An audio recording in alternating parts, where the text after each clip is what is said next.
Hello, my friends. It is so good to have you here with me today. Pull up a chair, find a comfortable spot, and let's just take a breath together. Now, imagine for a moment you are standing in the middle of a great city. The sun is warm on your face. Around you, thousands of people are walking, talking, laughing.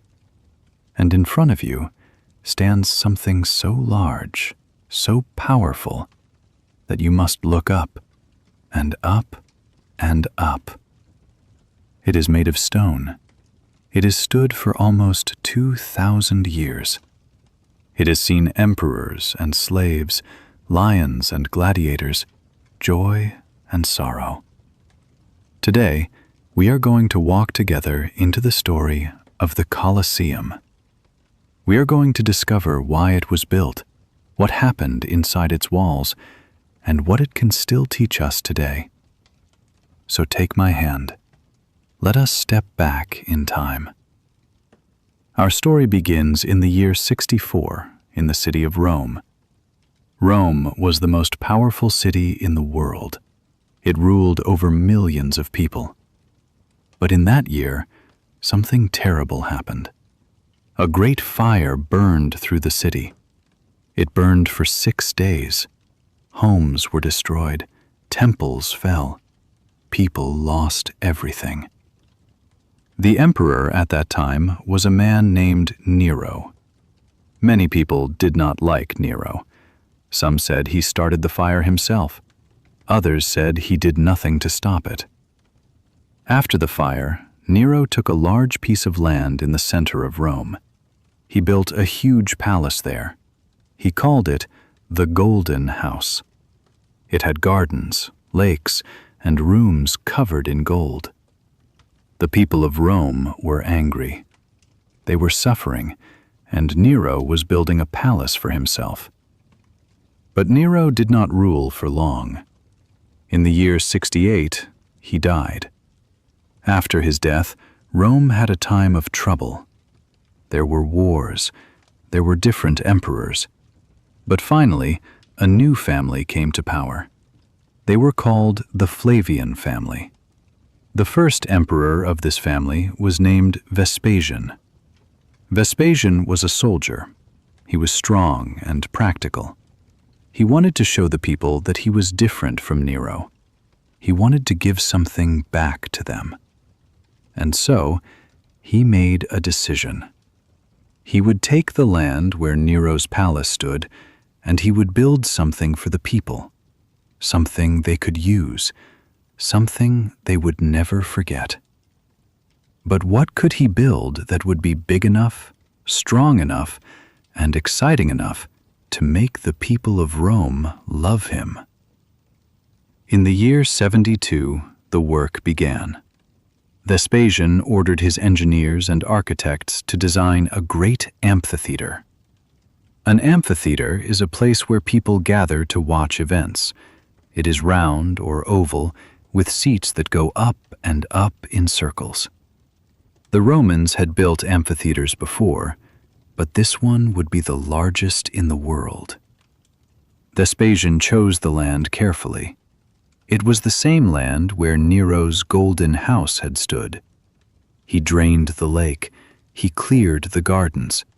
He gave the land back to the people. The message was clear. Nero took from the people. Vespasian gave to the people. Thousands of workers came to build the amphitheater. There were architects, engineers, carpenters, and slaves. Yes, many of the workers were slaves. Some of them were Jewish prisoners captured after a war in Judea. They carried stones. They dug foundations. They worked in the heat and the cold. The building rose slowly, level by level. It was made of stone, concrete, and marble. The Romans were masters of concrete. They mixed volcanic ash with lime and water. This concrete was strong. It could hold great weight. It could last for centuries. The amphitheater had 4 levels. The outside was decorated with columns and arches. There were 80 entrances, so that thousands of people could enter and leave quickly. Inside, there were seats for more than 50,000 people.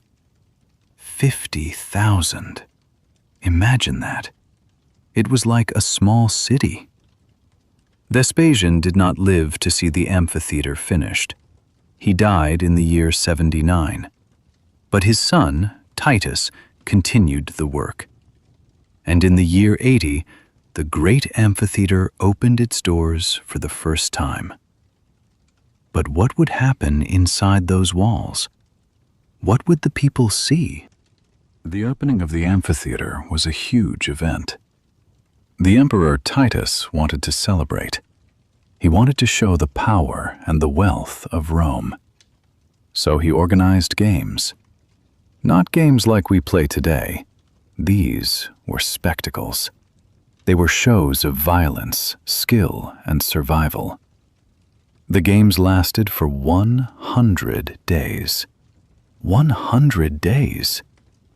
Every day, thousands of people came to watch. They sat in the seats according to their place in society. The emperor and the senators sat at the front, close to the action. The wealthy citizens sat in the middle levels.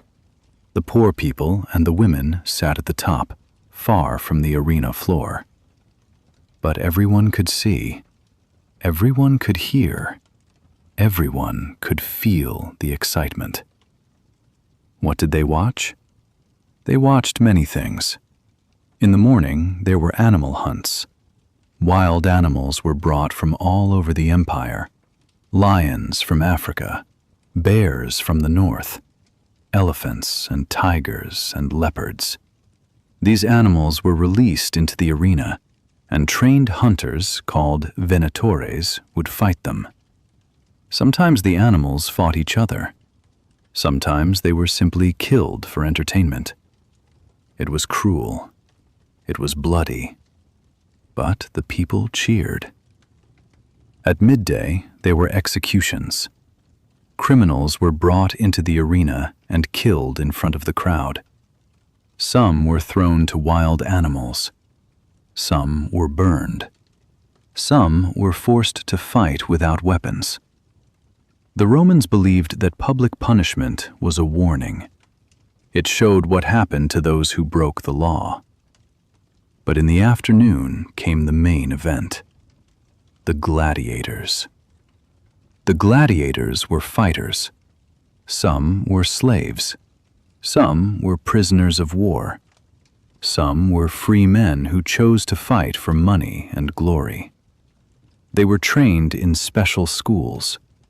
They learned to use different weapons. Some fought with a sword and shield. Some fought with a net and trident. Some fought on horseback. The gladiators entered the arena, and the crowd went wild. The fight began. It was not always a fight to the death. Sometimes, if a gladiator fought bravely, the crowd would ask the emperor to let him live. The emperor would give a signal. Thumbs up meant life. Thumbs down meant death. The gladiators became heroes. People knew their names. Children played games pretending to be gladiators. Women fell in love with them. But their lives were hard, dangerous, and short. For more than 300 years, the amphitheater was the heart of Rome. It was more than just a place for games. It was a symbol. It showed the power of the emperor. It showed the strength of the empire.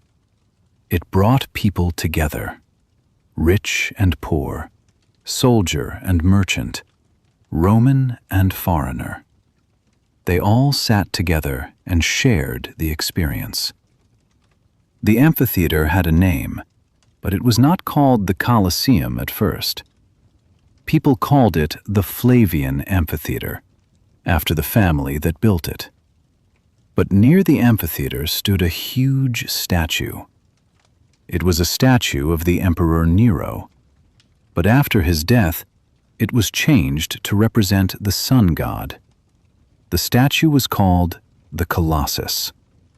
It was more than 30 meters tall. Over time, people began to call the amphitheater by the name of the statue. They called it the Colosseum, and that name stayed. The Colosseum was also a place of innovation. The Romans were engineers. They built tunnels and rooms under the arena floor. These were called the hypogeum. In these tunnels, they kept animals in cages. They stored weapons and props. They had elevators and trapdoors. During the games, animals and gladiators could suddenly appear in the arena, as if by magic. The crowd was amazed.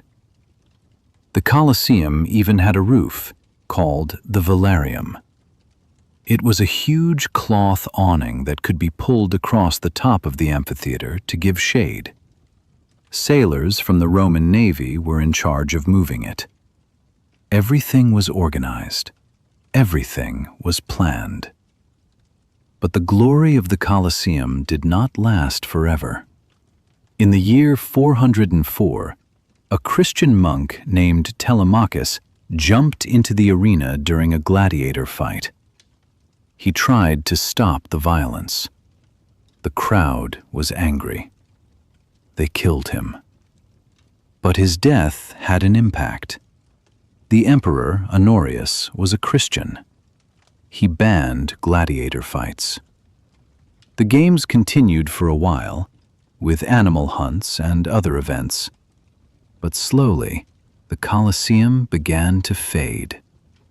Rome itself was changing. The empire was weakening. Invaders came from the north.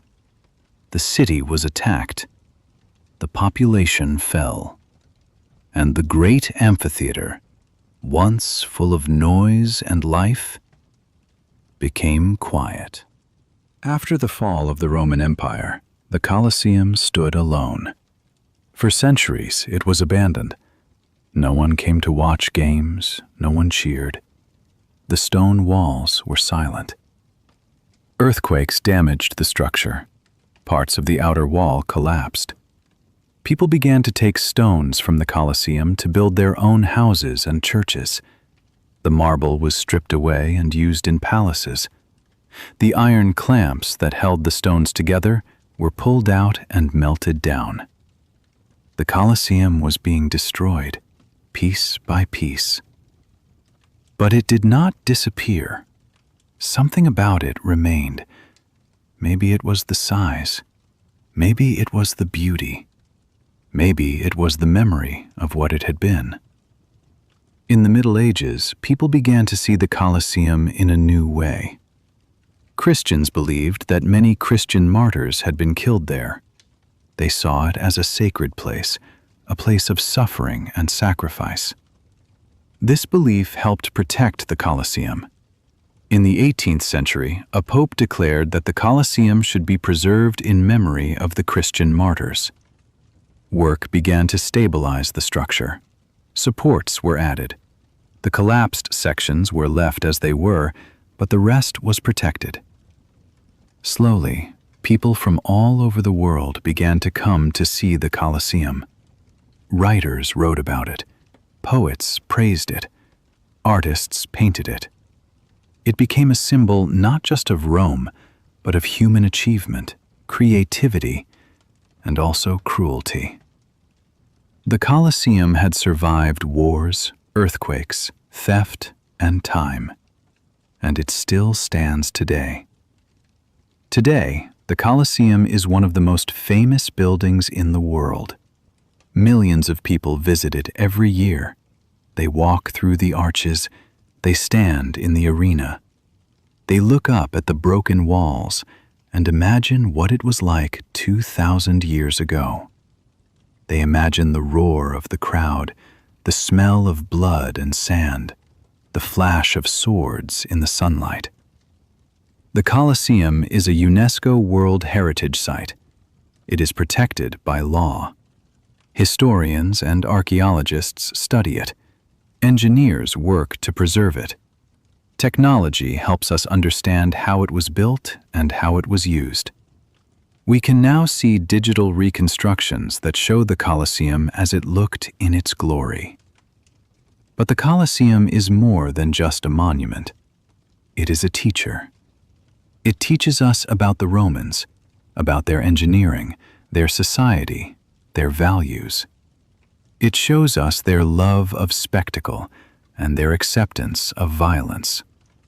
It reminds us that human beings are capable of building great things, but also of great cruelty. The Colosseum asks us questions. What does it mean to be civilized? What do we do for entertainment?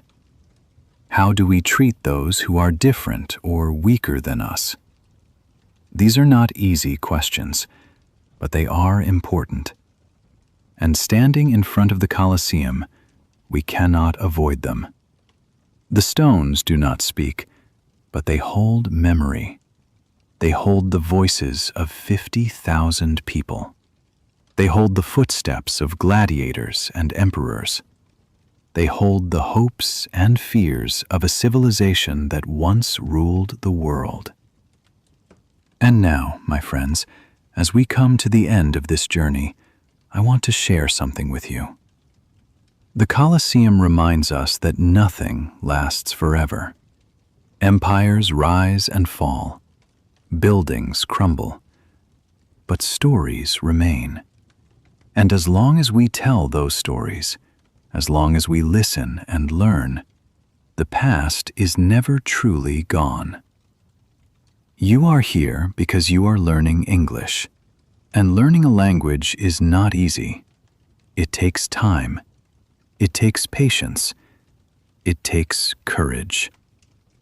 But every time you listen to a story like this one, you are doing more than learning words. You are connecting with history. You are traveling through time. You are opening your mind to new ideas and new worlds. That is the power of language. That is the power of story.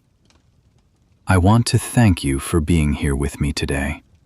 I want to thank you for listening, for imagining, for learning. This is what we do here at Storyline English. We tell stories that teach, that inspire, that help you grow. And I hope you will come back. I hope you will walk with me again into another time, another place, another story. If this story touched you, if it helped you, please leave a comment. Tell me what you learned. Tell me what you felt. Tell me what story you would like to hear next. And if you are not subscribed yet, I invite you to join our community. Every week we travel together through history, through language, through life. You are not alone on this journey. We are walking together. So take a deep breath, close your eyes for a moment, and know that the Colosseum still stands. And so do you. Thank you, my friends. Until next time.